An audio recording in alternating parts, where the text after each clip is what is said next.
ত্রিপুরার আজকের সংবাদে আপনাদের স্বাগত। সঙ্গে রয়েছে মনোজ। দেখে নিচ্ছি আজকের সংবাদ। শ্রমিক কর্মচারী কৃষকদের 23 দফা দাবি আদায়ের লক্ষ্যে তৃণমূল ট্রেড ইউনিয়ন কংগ্রেস ত্রিপুরা রাজ্য কমিটির মুখ্য সচিবের নিকট 3রা মে এক ডেপুটেশন প্রদান করে। এদিন রাজধানীতে এক বিশাল মিছিল সংগঠিত করে সংগঠনের কর্মী সমর্থকগণ। আজ আমরা Indian national trade union Trinamool Congress 23 দফা দাবি নিয়ে এই রাজ্যের শ্রমিক কর্মচারী মেহনতি মানুষের যে ন্যায্য অধিকার তার দাবি আদায়ে এক গণ ডেপুটেশনে মিলিত হব। রাজ্যের মুখ্য সচিব, রাজ্যের বিভিন্ন সচিবগণকে আমাদের এই ডেপুটেশনে মিলিত হওয়ার জন্য আমরা আবেদন জানিয়েছি এবং আমরা এই প্রেস ক্লাবের সামনে থেকে এই মিছিল সংগঠিত করে আগরতলা রাজপথ পরিক্রমা করে উরিয়ান চমুনিতে আমরা আজ এক পথসভা অনুষ্ঠিত করব। এই সভায় আমাদের রাজ্য নেতৃত্ব, তৃণমূল কংগ্রেসের সভাপতি আশিস সাহা, বিধায়ক সুদীপ রায় বর্মন, সুশান্ত চৌধুরী, কার্যকারী সভাপতি বিপ্লব কর সহ বিভিন্ন নেতৃত্ব উপস্থিত থাকবেন। আপনারা জানেন এই রাজ্যের শ্রমিকদের পরিবহন কর বৃদ্ধি করা হয়েছে। রাজ্যের শ্রমিক কর্মচারীদের, পেনশনারদের 7ম পে কমিশন কার্যকরী করার দাবি রয়েছে। রাজ্যে চা শ্রমিকদের মজুরি বৃদ্ধি করার দাবি রয়েছে।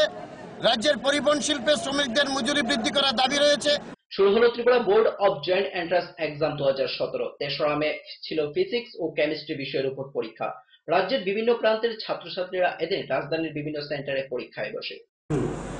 আপনারা জানেন যে ত্রিপুরা জয়েন্ট এন্ট্রান্স বোর্ড যে জয়েন্ট এন্ট্রান্স পরীক্ষা আয়োজিত করে সেটা সাধারণত এপ্রিল মাসের লাস্ট উইক হয়ে থাকে। এবার একটা নির্দিষ্ট কারণে এটাকে কিছুটা পিছিয়ে নিতে হয়েছে। কারণটা ছিল এই যে সিবিএসইর যে পরীক্ষা চলছিল সেই পরীক্ষার মধ্যে বাংলা পরীক্ষা সেটা 27 এপ্রিল ছিল।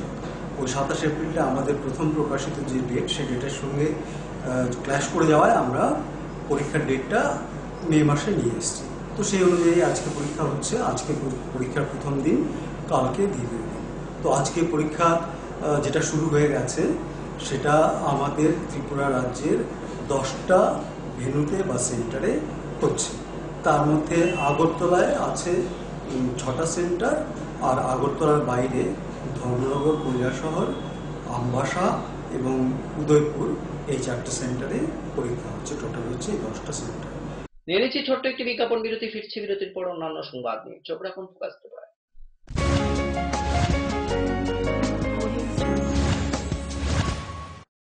যখন কিছুই ঠিক চলছে না, আর একটা ভুল সিদ্ধান্ত নেবেন না। শুধুমাত্র পরীক্ষিত গ্রহরত্ন কিনুন, মনের শান্তি অক্ষুণ্ণ রাখুন। শ্যাম সুন্দর কোম্পানি জুয়েলার্স, আগরতলা, খোয়াই, উদয়পুর, ধর্মনগর, কলকাতা। পর্ষদ অনুমোদিত 10ম শ্রেণীর নতুন সিলেবাসের সেরা পাঠ্যপুস্তক পারুল প্রকাশনী। গণিত শাস্ত্র গৌরদাস সাহা, জীবন বিজ্ঞান বিচিত্রা দুলাল কুমার চট্টোপাধ্যায়, সমাজবিদ্যা ইতিহাস রাষ্ট্রবিজ্ঞান ডক্টর অমিত দে, সমাজবিদ্যা ভূগোল অর্থনীতি ঝর্ণা তালুকদার, ভৌত বিজ্ঞান বিচিত্রা ডক্টর সন্তোষ কুমার ঘড়ুই, ডক্টর অর্জুন কুমার দে। পারুল প্রকাশনী। ভাষা ও ভাবনা, ব্যাকরণ ও নির্মিতি Nirendranath Chakraborty. A practical English grammar and composition doctor P C Dhar. Parul প্রকাশনী।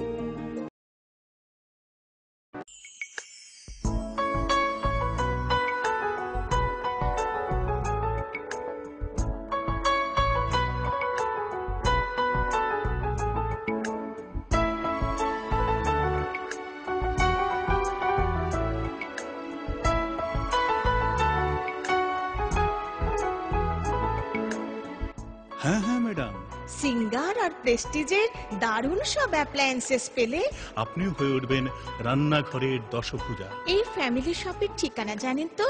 গিরিবালা উদ্যোগ, কামান চৌমুহনী, আগরতলা।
কে পরাজিত করে। এভাবেই আরএফএল ইউপিভিসি ডোর টিকে থাকে বছরের পর বছর। ভার্জিন রেজিন এবং ইউনিফর্ম স্ট্রাকচারাল ডিজাইনের কারণে আরএফএল ইউপিভিসি ডোর মজবুত বেশি আর টেকেও বেশি। আরএফএল ইউপিভিসি ডোর, সময়ের প্রতিদ্বন্দ্বী।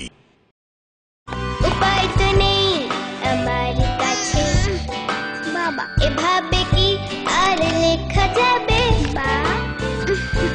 ছিঁড়ে গেল বই খাতা, বাবাকে বোঝাতে। বাবা, আমাকে একটা পড়ার টেবিল দিবে? এই সময়টায় বাচ্চারা শেখে চারপাশ থেকে, তাই আরএফএল বেবি রিডিং টেবিলের মজার মজার নকশা, বিভিন্ন রং ও ছবি তাদের করে তুলবে আরো সৃষ্টিশীল। RFL baby reading table, table যত সুন্দর, লেখা তত সুন্দর।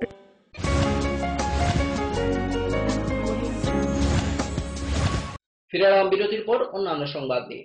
মঙ্গলবার রাতে কমলপুর মহকুমায় সিপিআইএম এবং বিজেপি কর্মীদের মধ্যে সংঘর্ষের পর বুধবার আক্রান্ত বিজেপি কর্মী সমর্থকদের দেখতে আসেন বিজেপি রাজ্য সহ সভাপতি সুবল ভৌমিক ও বিজেপি নেতা রতন চক্রবর্তী। পরে হামলাকারী সিপিআইএম এর কর্মী সমর্থকদের শাস্তির দাবিতে কমলপুর প্রেস ক্লাবে সাংবাদিক সম্মেলন করে বিজেপির সহ সভাপতি সুবল ভৌমিক ও রতন চক্রবর্তী। এছাড়া উপস্থিত ছিলেন দলের জেলা সভাপতি পরিমল দেববর্মা।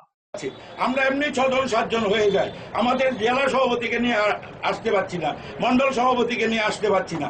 এই যে মানে পুলিশ একদম 100% এখানে দলের হয়ে এবং সিপিএম এর হয়ে নগ্ন রাজনীতি করছে, যে যার চরম মূল্য এই রাজ্যের পুলিশ প্রশাসনকে দিতে হবে। আমরা এটাকে কোনোভাবেই মেনে নেব না। সারা রাজ্যে আমরা বৃহত্তর এই সন্ত্রাসগুলো করার পরিপ্রেক্ষিতে একমাত্র ভারতীয় জনতা পার্টি 25 বছর যেটা হয়নি, যে সঙ্গে সঙ্গে প্রতিরোধ করা, সেটা কিন্তু আমাদের হচ্ছে, সেটা আমরা করছি। এবং মুখ্যমন্ত্রী যে ভাষায় বলেছেন, যে এই ভাষায় সরাসরি মদত পেয়ে যে ঘটনাগুলো ঘটছে, আমরা কেউ যদি ভেবে থাকেন এই সন্ত্রাসের যিনি মহানায়ক, এই সন্ত্রাসের মহানায়ক আগরতলায় নিশ্চিন্ত বসে থাকবেন আর ভারতীয় জনতা পার্টি তার কর্মীদের রক্ত ঝরবে, তার কর্মীদের উপর আক্রমণ হবে, তাদের বাড়ি ঘরে গিয়ে অত্যাচার হবে, আমরা নিশ্চিন্তে চুপ করে বসে রাখবো, এটা আমরা ভারতীয় জনতা পার্টি হতে দেব না। বিশ্লেষণ করছে, আমরা এটা প্রতিরোধ করব, আমরা প্রতিবাদ করব, আমরা এর বিরুদ্ধে রাস্তায় নামবো। আগামী 24 ঘন্টার মধ্যে সমস্ত আসামি যদি গ্রেপ্তার না হয়, সারা রাজ্য আমরা কলাপস করে দেব। এবং এই সন্ত্রাসের মহানায়ক মুখ্যমন্ত্রী আগরতলায় শান্তিতে বসে থাকতে পারবেন না। এটা ভারতীয় জনতা পার্টি 6 তারিখ, 6 এবং 7 দুদিন আমাদের সর্বভারতীয় সভাপতি আসছেন। সর্বভারতীয় সভাপতি আশাকে বানচাল করার জন্য, ওনার যে সমাবেশ, এটাকে বানচাল করার জন্য সারা রাজ্যে একটা সন্ত্রাসের বাতাবরণ সৃষ্টি করে, যাতে ভারতীয় জনতা পার্টির মানুষ এই যে আমাদের 7 তারিখে যে আমাদের সর্বভারতীয় সভাপতি অমিত শাহজির তার ওনার যে বক্তব্য এবং ভাষণ রাখবেন, ওনার যে সভা, সেই সভাকে বানচাল করার জন্য মাননীয় মুখ্যমন্ত্রীর নেতৃত্বে এই সন্ত্রাস করা হচ্ছে। কমলপুর বিজেপি সিপিআইএম সংঘর্ষের ঘটনার সম্পর্কে সাংবাদিকদের বলতে গিয়ে প্রাক্তন বিধায়ক তথা কংগ্রেস নেতা মনোজ কান্তি দেব জানান, সিপিআইএম গণতন্ত্র বিশ্বাস করে না। মনোজবাবু আরো জানান, এ ধরনের ঘটনা নতুন নয়, এর আগেও শাসক দল সিপিআইএম বিরোধীদের উপর ন্যাক্কারজনক ঘটনা সংঘটিত করে। পাশাপাশি তিনি পুলিশ প্রশাসনের দিকে দৃষ্টি রেখে জানান, প্রশাসন যেন দোষীদের চিহ্নিত করে শাস্তি প্রদান করে। বলতে গিয়ে কংগ্রেস নেতা মনোজ কান্তি দেব আরো কি জানালেন, শুনে নেওয়া যাক ওনার মুখেই। নিন্দা জানাই, অবিলম্বে আসামিদেরকে গ্রেপ্তার করা হোক, কারা এই ঘটনার সাথে জড়িত। রাতের অন্ধকারে কারা এরকম ঘটনা করেছে, অনেকেই শুনেছি এখানে পরিচিত মুখ, আমি নাম বলতে চাই না, কারণ আমি ঘটনার প্রত্যক্ষদর্শী নই। আজকে আমরা হাসপাতালে গিয়েছিলাম, ভিজিট করতে গিয়ে আমরা দেখেছি সবাইকে রেফার করা হয়েছে। আমি যেটা মনে করি, এটা কালকে আপনার আরক্ষী প্রশাসনের কর্মকর্তারা এখানে ছিলেন এবং দোকানটা যেখানে ভাঙা হয়েছে, এটা আসলে লজ্জাজনক যে এত এখানে ডিএসপি অফিস, ওসির কোয়ার্টার, থানা, এত সব এইসবের জায়গায় যদি এরকম ঘটনা হয়, একটা বন্ধ দোকানের উপর আক্রমণ, এটা শুনতে নিন্দাজনক। থানার 20 মিটার দূরত্বে, কমলপুর থানা থেকে 20 মিটার দূরত্বে অবস্থিত পরিতোষ পাল বিজেপির কর্মকর্তা কমলপুরের, ওনার দোকানটা যেভাবে রাত্রেবেলা ভাঙচুর করা হয়েছে এবং লুটোতরাজ করা হয়েছে, এটা আসলেই গণতন্ত্রের পক্ষে বিপজ্জনক। এটা সিপিএম গণতন্ত্রে বিশ্বাসী নয়, বারবার তারা হামলা হুজ্জতি করে ক্ষমতায় আসছে, এটা আমরা কংগ্রেস দল বারবার বলছি। আপনারা লক্ষ্য করেছেন যে তৃণমূল দল হালালিতে একটা স্ট্রাইক করেছিল রাস্তার উপর আধা ঘন্টার জন্য, সিপিএম সহ্য করতে পারেনি, এই তৃণমূলের উপর হামলা হয়েছে প্রকাশ্যে। কমলপুর কলেজের একজন এবিভিপির ছাত্রের উপর যে বর্বরচিত ঘটনা হয়েছে, তার মুখে প্রস্রাব করে দেওয়া হয়েছে, পরবর্তী সময়ে এফআইআর হয়েছে। আমরা কমলপুর কংগ্রেস দল মহকুমা শাসকের অফিসের নিকট আমরা পিকেটিংরত অবস্থায় আমাদের উপর এখানে সাংবাদিক, পুলিশ কর্মী অজস্র ছিল, সবার সামনে সাধারণ মানুষ দেখেছে, প্রকাশ্য দিবালোকে সবার সামনে আমাদেরকে মারা হলো। গতকালকেও অনুরূপ ঘটনা হলো। একটা ঘটনা হয়, তার কাউন্টার দেওয়ার জন্য এই শহরের কয়েকজন মাফিয়া সিপিএমের তথাকথিত সমাজদ্রোহী, তারাই সিপিএম দল লিড করছে। এবং এখানে সিপিএমের যে বিধায়ক রয়েছেন সুরমা কেন্দ্রের, ওনার ভূমিকা অনেক কার্যজনক। আমি মনে করি ওনারও মদত রয়েছে এইসব ঘটনায়, উনিও মদত দিচ্ছেন, না হলে এই সকল ছেলেরা এরকম উশৃঙ্খলতা করতে পারে না। কার মদত এইসব ঘটনা হচ্ছে? উপর যে কুঠারাঘাত সিপিএম করছে, এটা কোনো অবস্থাতেই মানা যায় না। এবং পাশাপাশি যে সকল উভয়াংশের কর্মীরা যারা আহত হয়েছেন, তাদের দ্রুত আমি আরোগ্য কামনা করি। যারা আজকে সিপিএম এর হয়ে আহত হয়েছেন, তাদেরকেও তো ভুল বুঝিয়ে এই হাসপাতালে নিয়ে আসা হয়েছিল মারদাঙ্গা করার জন্য, তারাও আহত হয়েছেন, রক্তাক্ত জখম হয়েছেন, তাদেরও দ্রুত আরোগ্য কামনা করি। যারা পুলিশ প্রশাসনের কর্মকর্তারা আহত হয়েছেন, তাদেরও আমরা দ্রুত আরোগ্য কামনা করি। সময় আবারও ছোট একটি বিজ্ঞাপন বিরতি, ফিরবো বিরতির পর অন্যান্য সংবাদ নিয়ে। চোখ রাখুন ফোকাস করে।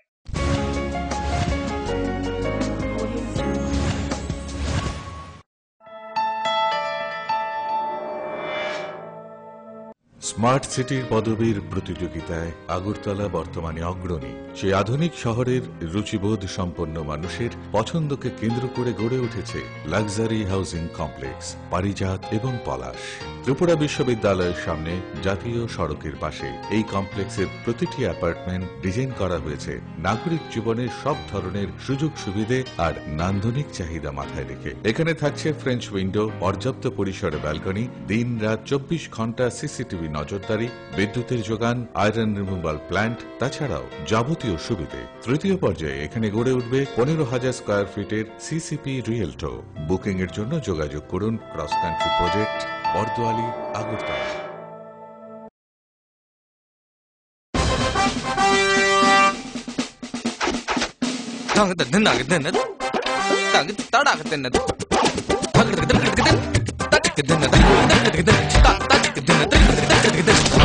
টাকা দিয়ে পোকামাকড়ের বাক্স আর কত কিনবেন? নিয়ে আসুন পোকামাকড় নিরোধক ইনসেক্ট রিপেলিয়েন্ট মাস্টার ব্যাচ সম্পন্ন আরএফএল ওয়ার্ড্রপ।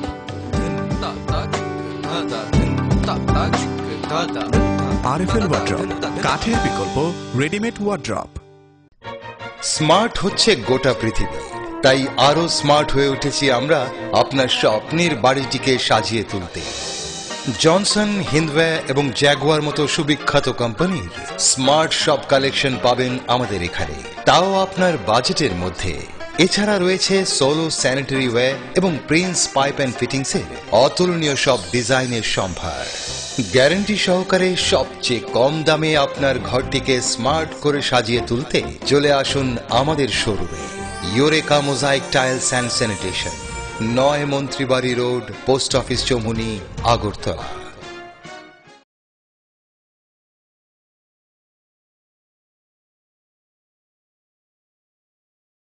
পরে এসেছে কাকু, এটা কি তৈরি হচ্ছে? আমাদের গ্রামের কমিউনিটি হল। ভালোই হয়েছে তুমি এসছো, এসো কাজটা দেখে যা। সবই তো বুঝলাম কাকা, কিন্তু কি রড ব্যবহার করছেন এটা আপনারা? কেন, বহিরাজ্যের খুব দামি রড। বহিরাজ্যের বলেই বিশ্বাস করে নিলেন? যখন ত্রিপুরাতেই তৈরি হচ্ছে উন্নত মানের মেগা টার্বো টিএমটি বার, তখন বহিরাজ্যে যাবেন কেন? হ্যাঁ, 10 বছর ধরে রাজ্যে তৈরি হওয়া মেগা টার্বো টিএমটি বার এখন আরো উন্নত মানে, যা জংরোধক, তাই মরচে ধরে না। ভূমিকম্প রোধক মেগা টার্বো টিএমটি বার আপনার নির্মাণকে রাখে মজবুত ও দীর্ঘস্থায়ী। Mega turbo TMT bar, best engineer, best choice. নুপুর পায়ের ঋণিক ঝিল, পায়েল খানি বাজে, বসনের ঐশ্বর্য যেমনই হোক, সাথে মানানসই অলংকার, যেন নারীর অহংকার। রূপসজ্জায় যুগে যুগে তাই গয়না নারীর পছন্দের তালিকায় শীর্ষে। আপনার অহংকার আমাদের অলংকার। রাজন জুয়েলার্স।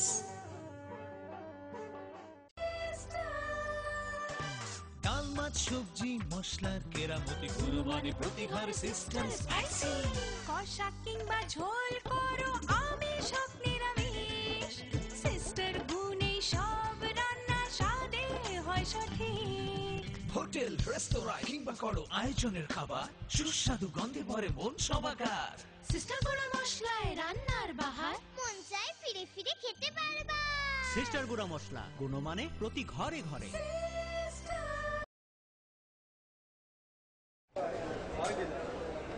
দাদা, ঘরের জন্য টিন দেখেন না? দেখাচ্ছি। এই নিন টাটা শক্তি ঢেউটি, এটা লাগালে আপনি নিশ্চিন্ত। না না, আমরা গরিব মানুষ, টাটা শক্তি ঢেউ টিন কেনার ক্ষমতা আমাদের নেই। এগুলি খুব দামও হবে। কে বলেছে আপনাকে? টাটা শক্তি টিনের দাম এখন সবার হাতের নাগালে এবং সারা ত্রিপুরাতে একই দামে পাওয়া যাচ্ছে। তাছাড়া এখন 0.20 থেকে 0.63 পুরো টিনও পাওয়া যাচ্ছে। টাটা শক্তি ঢেউ টিন ISI স্ট্যান্ডার্ডের ওজন নির্ধারণ করে, তাই টিন হয় মজবুত ও শক্তিশালী। আর 120 GSM জিঙ্ক কোটেড হওয়ায় টিন টেকে বছরের পর বছর। সঙ্গে পাবেন টেস্ট সার্টিফিকেটও। তাহলে আমাদের টাটা শক্তি টিনিয়ে দিন। টাটা শক্তি ঢেউ টিন, থাকুন গর্বের সাথে। Authorised distributor Bajrang steel sales corporation, BK road, palace compound, Agartala.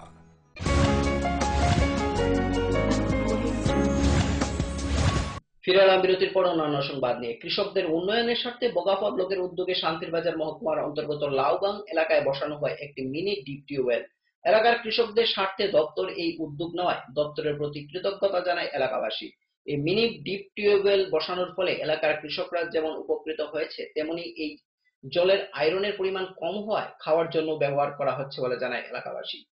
মানে আমরা কৃষকের সুবিধা হচ্ছে, যেমন মেলার ক্ষেত্রে সবাই এখানে ব্যবহার করতে পারে, কৃষকের ভালো সুবিধা হচ্ছে। কোন জায়গায় করে পূজা টুজা লাগা জলের সুবিধা? কোন জায়গায় এটা লাগা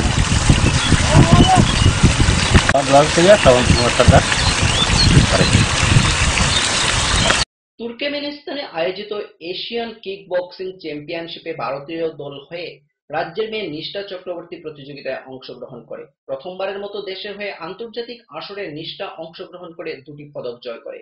নিষ্ঠার সাথে ভারতীয় দলের কোচ হিসেবে ছিলেন পিনাকি চক্রবর্তী।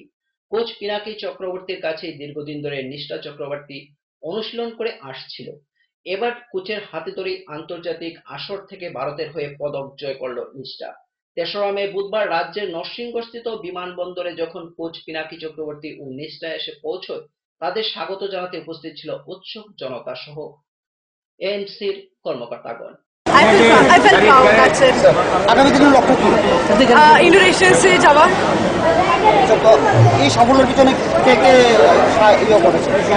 আমার কোচ স্যার, আমার প্যারেন্টস, আমার কলেজ, বলতে গেলে সবাই, এভরিবডি, কিন্তু স্পেশালি আমার কোচ স্যার। নিষ্ঠার সাফল্যে আমি খুবই গর্বিত।